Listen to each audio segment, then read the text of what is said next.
நம்ம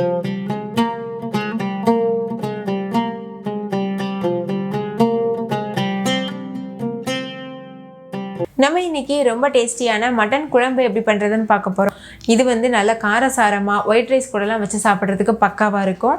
ஈவன் நீங்கள் இட்லி தோசைக்கெலாம் கூட வச்சு சாப்பிட்லாம். ரொம்ப ரொம்ப சூப்பராக இருக்கும். ஹாய் ஃப்ரெண்ட்ஸ், வணக்கம். என் பேர் Abhi. Welcome to Indian recipes Tamil. வீடியோக்குள்ளே போகிறதுக்கு முன்னாடி நம்ம சேனல் இந்தியன் ரெசிபீஸ் தமிழை சப்ஸ்கிரைப் பண்ணிக்கோங்க. கூடவே இருக்க பெல் சிம்பலையும் கிளிக் பண்ணிக்கோங்க.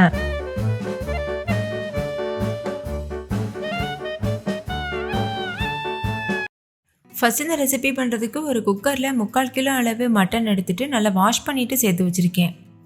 இது கூடவே 1 டேபிள் ஸ்பூன் இஞ்சி பூண்டு விழுது சேர்த்துக்கோங்க. 1 டீஸ்பூன் உப்பு சேர்த்துக்கோங்க. நான் கல்லுப்பு யூஸ் பண்ணியிருக்கேன். 1/4 டீஸ்பூன் மஞ்சள் தூள், 1 டீஸ்பூன் மிளகாத்தூள், 1 டீஸ்பூன் மல்லித்தூள் இதெல்லாம் சேர்த்துட்டு 1 கப் அளவுக்கு தண்ணி சேர்த்துக்கோங்க. சேர்த்துட்டு நல்லா மிக்ஸ் பண்ணிவிட்டு குக்கர் மூடி போட்டு மூடிட்டு ஹை ஃப்ளேமில் வச்சு ஒரு 5 விசில் வச்சு எடுத்துக்கோங்க. 5 விசிலுக்கு அப்புறமாவும் மட்டன் வேகலைன்னா மறுபடிக்கும் ஒரு 5 விசில் நீங்கள் வச்சு எடுத்துக்கணும். ஏன்னா சில மட்டன் வந்து சீக்கிரமாக வெந்துடும், சிலது வேகிறதுக்கு ரொம்ப நேரம் ஆகும். அதனால் மட்டனோட தன்மை பொறுத்து நீங்கள் வந்து விசிலுடைய அளவை அதிகமாகவோ குறைவாகவோ வச்சுக்கோங்க. மட்டன் நல்லா வெந்ததுக்கப்புறமா நம்ம குழம்பு செய்ய ஸ்டார்ட் பண்ணிடலாம். அதுக்கு ஒரு குக்கர் சூடுபடுத்திட்டு 2 டேபிள் ஸ்பூன் எண்ணெய் சேர்த்துக்கோங்க. நான் கடலெண்ணெய் யூஸ் பண்ணியிருக்கேன். இது கூட 2 பெரிய சைஸ் வெங்காயத்தை இந்த மாதிரி கட் பண்ணிவிட்டு சேர்த்துக்கோங்க. 1 டீஸ்பூன் உப்பும் சேர்த்து நல்லா வதக்கிக்கோங்க.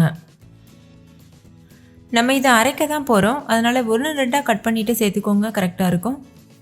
இது கூடவே ஒரு சின்ன துண்டு இஞ்சியை கட் பண்ணி சேர்த்துக்கோங்க. 4-5 பூண்டு சேர்த்துக்கோங்க.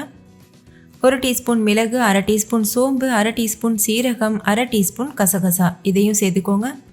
சேர்த்துட்டு இதையும் நல்லா வதக்கிடுங்க. கூடவே ஒரு கைப்பிடி அளவு கருவேப்பிலை இலை சேர்த்துக்கோங்க. சேர்த்துட்டு இதையும் மிக்ஸ் பண்ணிக்கோங்க. அடுத்து இது கூட 2 ஏலக்காய், 2-3 கிராம்பு, ஒரு சின்ன துண்டு பட்டை இதெல்லாம் சேர்த்துக்கோங்க. சேர்த்துட்டு இதையும் நல்லா வதக்கிடுங்க. ஒரு 5 நிமிஷத்துக்கிட்ட வதக்கினா போதும். ஸ்டவ்வை லோ ஃப்ளேம்லேயே வச்சுக்கோங்க. நல்லா வதங்கினதுக்கப்புறமா ஸ்டவ் ஆஃப் பண்ணிவிட்டு இதை அப்படியே ஒரு பிளேட்டுக்கு மாற்றிக்கோங்க. மாற்றிட்டு இதை முழுமையாக ஆற வச்சுருங்க. கொஞ்சம் கூட சூடு இருக்கக்கூடாது. நல்லா ஆறினதுக்கப்புறமா ஒரு மிக்ஸி ஜாருக்கு மாற்றிக்கோங்க. தேவையான அளவுக்கு தண்ணி சேர்த்து ஃபைன் பேஸ்ட்டாக அரைச்சி எடுத்துக்கோங்க. அரைச்ச விழுதை ஒரு உரமாக வச்சுக்கோங்க. அதே குக்கரில் 2 டேபிள் ஸ்பூன் எண்ணெய் சேர்த்துக்கோங்க. நான் வந்து கடலெண்ணெய் யூஸ் பண்ணியிருக்கேன். மட்டன் குழம்புக்கு கடலெண்ணெயில் செய்யும்போது ரொம்ப ருசியாக இருக்கும். எண்ணெய் சூடானதுக்கப்புறமா 1 டீஸ்பூன் சோம்பு, 1 பிரியாணி இலை, 1 கல்பாசி இதெல்லாம் சேர்த்துக்கோங்க.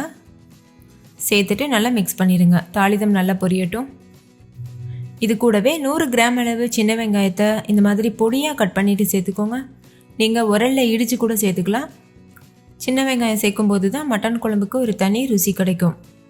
இப்போ இதை நல்லா வதக்கிடுங்க. கூடவே ஒரு கொத்து கருவேப்பிலை, கொஞ்சமாக புதினா இலைகள் சேர்த்துக்கோங்க. இது கூடவே ஒரு கைப்பிடி அளவு கொத்தமல்லி இலைகள் சேர்த்துக்கோங்க. கொத்தமல்லி இலையை நல்லா கட் பண்ணிவிட்டு சேர்த்துக்கோங்க.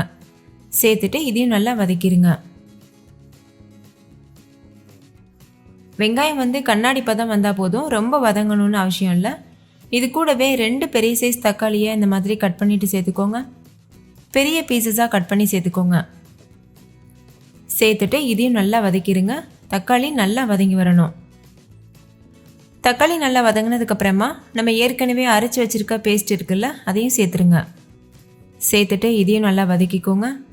இதை ரொம்ப நேரம் வதக்கணும்னு அவசியம் இல்லை, ஏன்னா நம்ம ஏற்கனவே வதக்கிட்டு தானே அரைச்சிருக்கோம். அதனால் லேசாக மட்டும் வதக்கி விடுங்க போதும். அடுத்து இது கூட 1/2 டீஸ்பூன் மஞ்சள் தூள், 3 டீஸ்பூன் அளவுக்கு மிளகாத்தூள் சேர்த்துக்கோங்க. நான் வந்து தனி மிளகாத்தூள் தான் சேர்க்குறேன். கூடவே 3 டீஸ்பூன் அளவுக்கு மல்லித்தூள் சேர்த்துக்கோங்க. நான் மிளகாத்தூள் மல்லித்தூள்லாம் வீட்டிலே எப்படி அரைக்கணும்னு வீடியோ போட்டிருக்கேன்.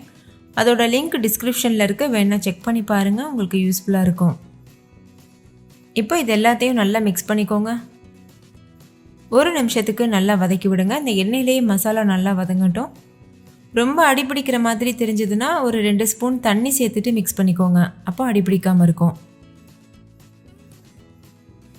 இப்போ இதில் நம்ம ஏற்கனவே வேக வச்சுருக்கோம்ல மட்டன், அதை அந்த தண்ணியோடவே சேர்த்துக்கோங்க. அந்த தண்ணி தான் ரொம்ப முக்கியம், அதை நம்ம கீழே போட்டுறக்கூடாது.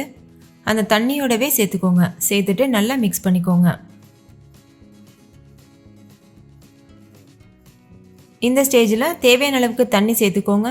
குழம்போட கன்சிஸ்டன்சி அட்ஜஸ்ட் பண்ணிவிட்டு உங்களுக்கு எவ்வளோ தண்ணி வேணுமோ அந்த அளவுக்கு பார்த்துட்டு சேர்த்துக்கோங்க. சேர்த்து நல்லா மிக்ஸ் பண்ணிக்கோங்க. இந்த ஸ்டேஜில் உப்பெல்லாம் கரெக்டாக இருக்கான்னு பார்த்துக்கோங்க. நம்ம ஏற்கனவே மட்டன் வேக வைக்கும் போதும் உப்பு சேர்த்துருக்கோம், அதனால் பார்த்துட்டு சேர்த்துக்கோங்க. இப்போ மூடி போட்டு மூடிட்டு ஹை ஃப்ளேமில் வச்சு ஒரு 2 விசில் வச்சிங்கன்னா போதும். 2 விசில் வந்ததுக்கப்புறமா ஸ்டவ் ஆஃப் பண்ணிவிட்டு ப்ரெஷர் தானாக ரிலீஸ் ஆகட்டும். ப்ரெஷர் தானாக ரிலீஸ் ஆனதுக்கப்புறமா ஓப்பன் பண்ணி பாருங்கள்.